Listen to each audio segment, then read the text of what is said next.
Crise majeure au sein du Front populaire ivoirien. Des cadres influents claquent la porte, les démissions se multiplient et le parti vacille. Simple réajustement interne ou véritable implosion politique? Coulisses, enjeux cachés et conséquences électorales, que se passe-t-il réellement au FPI? Restez jusqu'au bout pour tout comprendre. Le législatif, est-ce une somme d'actions qui ont poussé donc ces cadres-là à abandonner le navire FPI? Bon, déjà, ces cadres-là ont expliqué pourquoi ils décident de quitter le Front populaire ivoirien. C'est à l'issue d'un comité central régional. D'ailleurs, qu'ils ont pris cette décision-là. Ils ont évoqué, entre autres, le fait que le choix des candidats, notamment celui dans la région de Bongouanou, je n'ai pas fait des autres dans la région de Bongouanou, ne se sont pas faits selon les règles de l'art. Donc, ce soit fait de façon unilatérale par la direction, ce qu'ils ont regretté. Et puis, ils ont évoqué aussi un ensemble de situations, parmi lesquelles...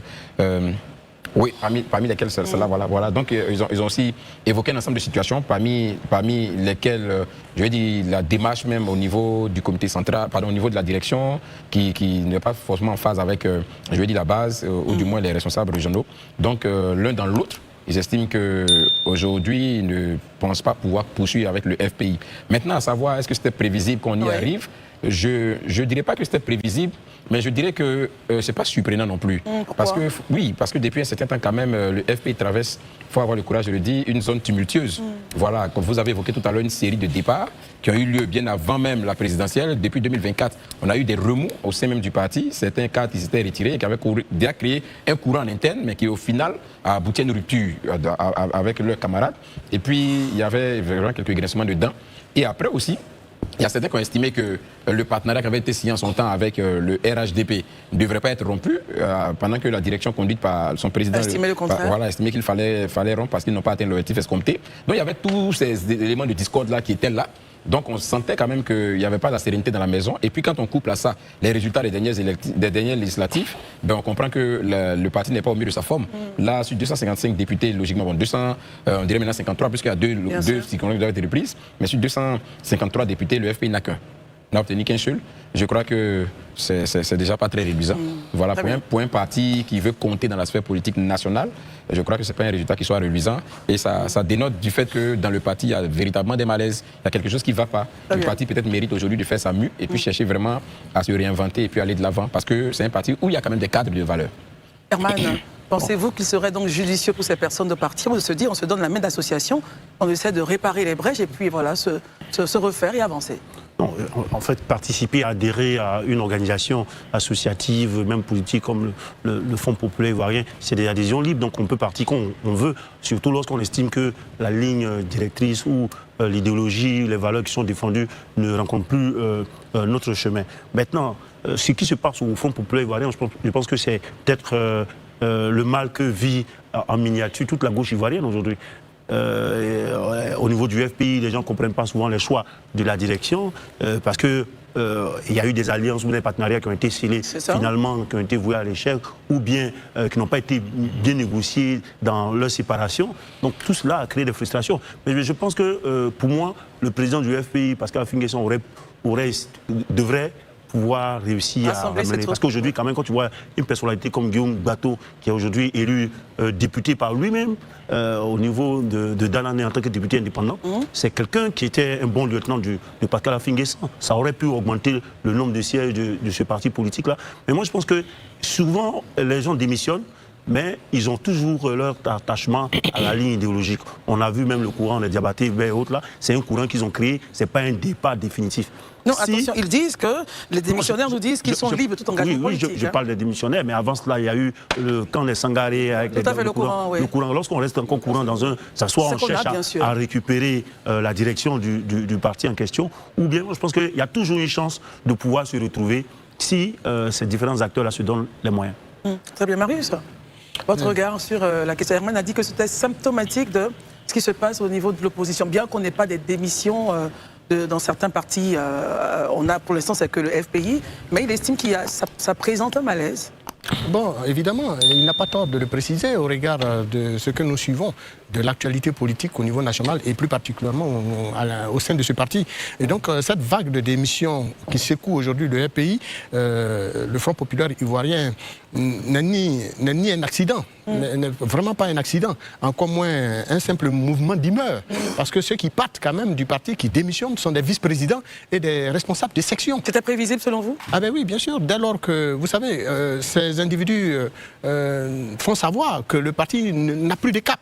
En réalité, de la lutte du FPI sous la présidence du président Gbagbo, et qui, en partant, donc en faisant la rupture avec le FPI d'alors pour créer le PPACI, a engendré un certain nombre d'abord des vagues de départ, une première vague de départ et non des moindres, et puis il fallait colmater les brèches. Malheureusement, l'alliance, comme le disait tantôt Élysée et Herman, l'alliance qu'a tenté de faire le Front populaire ivoirien avec le régime au pouvoir actuel, dont les idéologies politiques sont totalement contraires, a créé également aussi de l'ambiguïté dans l'esprit d'un certain nombre de militants et non des moindres. Et puis les indécisions du président affichent sur certaines questions fondamentales. C'est-à-dire ? Je veux dire par exemple sur des questions où il fallait quand même prendre des positions claires et nettes en tant que parti d'opposition, n'a pas été véritablement bien perçu par certains des cadres du parti qui aujourd'hui pensent que... Exemple de décision où il n'a pas été, selon vous, dans la vision des cadres du parti. N'oubliez pas, vous le disiez tantôt tout à l'heure, vous avez parlé de Diabaté Bey et autres. C'est Kassangaré qui sont partis. Qui sont partis en reprochant à leur président de n'avoir pas une vision claire. Là où il disait qu'il fallait rester en union avec le parti au pouvoir, lui, il a décidé d'aller tout seul, sans avoir avisé préalablement à ce départ, eh bien, la base militante, y compris les cadres du parti, dont ces derniers que nous avons cités, les Diabaté Bey et autres. Mais eux, ils sont restés, ils disent être restés dans le parti, mais on créait des mouvements, d'autres mouvements au sein du parti, que d'ailleurs M. Afi dénonce et ne reconnaît pas. Non, ils sont partis du parti. Oui, ils sont partis, mais toujours est-il qu'ils se prononcent sur l'actualité politique, tantôt en donnant le sentiment d'être du FPI, voilà, et d'un mouvement du FPI. Bon, alors, l'un mis dans l'autre, il y a que... ce que moi j'aurais bien voulu dire, c'est qu'il faut retenir que le décalage entre, par exemple, le leadership d'Afi N'Guessan et puis la vision que voudrait voir la base militante comparativement à la gestion du parti par le président Gbagbo et puis la gestion du parti par le président Afi, il y a véritablement un grand décalage parce que le FPI quand même est un parti de gauche et un parti de gauche ne s'accommode pas avec un parti de droite. Est-ce judicieux de faire une comparaison justement des deux gouvernances ? Absolument. Absolument, dans la mesure où sous la présidence du président Gbagbo, le FPI a connu toutes ses lettres de noblesse dans la lutte politique pour non seulement avoir une implantation avérée sur l'échiquier national, c'est sous la présidence du président Gbagbo que le FPI a pu véritablement s'implanter au plan national sur l'ensemble du territoire national. Et puis, sous le président Afi N'Guessan, eh bien, le FPI est réduit simplement à un parti qui continue de profiter, j'allais dire entre griffes, eh bien, des réalisation au niveau national, de l'implantation du parti au niveau national par le président Gbagbo par le passé. Et puis, le FPI est cantonné dans une région, celle de la région de son président, où il a été lui-même président du conseil régional.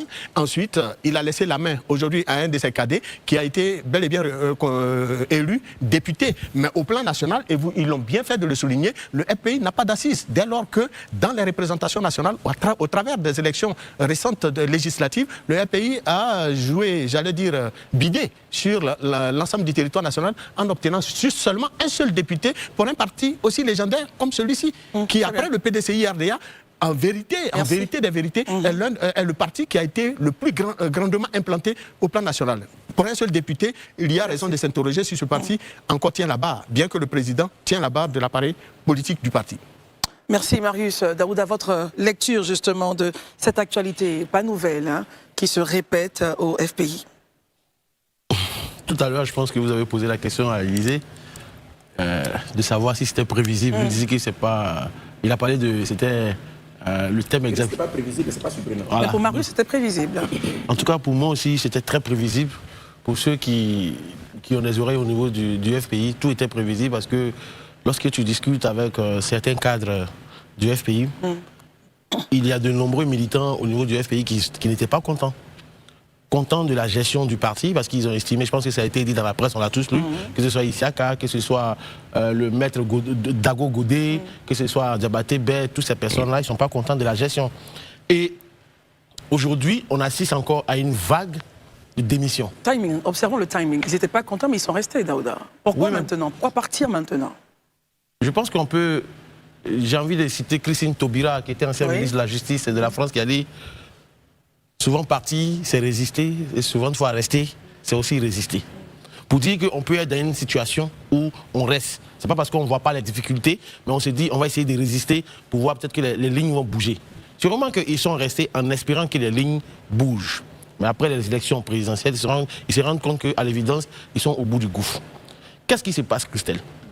Pour ceux qui se rappellent, je pense qu'Herman a évoqué la question. Il y a eu la signature d'un partenariat entre le RHDP et le FPI. Ils ont fait le partenariat, tout et tout. Après, M. Pascal Affi-N'Guessan et certains de ses camarades sont sortis, disent non, ils ont commencé à mettre le partenariat en cause. Sauf qu'en interne du FPI, il y a un groupe qui a estimé que non, on ne peut pas sortir du partenariat maintenant, tout et tout. Malgré tout, le président, avec tout son pouvoir, a décidé de partir. Et il a dit qu'il fallait s'opposer au RHDP. Certains de ses camarades militants lui ont dit, mais aujourd'hui tu veux te rapprocher du PPACI. Quel que soit ce que tu feras avec le PPACI, tu n'y gagneras rien. Quel que soit ce que tu vas faire avec le PDCI, tu n'y gagneras rien. Or, la politique, ce n'est pas un monde de... C'est pas Alice au pays des merveilles. Je pense que nos amitiés se font et se défendent au gré de nos intérêts. Donc, sachant que tu n'auras rien avec le PPACI, tu n'auras rien avec le PDCI, l'Alliance actuellement nous apporte quelque chose, ça nous permet de nous restaurer un peu, peu à peu. Restaurer, c'est-à-dire? Restaurer le parti, bien, à quoi vous avez pensé? Non, c'est vous qui parlez, vous expliquez. Bon, malheureusement, je pense qu'il ne faut pas avoir l'esprit. Non, pas du tout. C'est lui qui parle, il fait des questions, on pose et il répond. Il faut restaurer, le Larousse, il est encore là, donc le temps de restaurer le parti. Ils ne l'ont pas fait. Aujourd'hui, les élections présidentielles sont terminées. Vous êtes partis, vous avez suivi le PPACI et le PDCI dans plus ou moins le mouvement Trop c'est trop, que j'appelle souvent ici le front de la bagarre. Le résultat des courses, zéro, nada. Aux législatives, vous partez, vous n'avez aucun siège. Je pense que ça a été dit. Aujourd'hui, c'est juste un seul siège. Mais c'est dramatique. Christelle, Pascal Affi-N'Guessan a pris la tête du FPI en 2001 après l'élection du président Laurent Gbagbo en tant que président. N'est-ce pas? 25 ans plus tard, qu'est devenu le FPI aujourd'hui? Je pense que M. Pascal Affi-N'Guessan a échoué.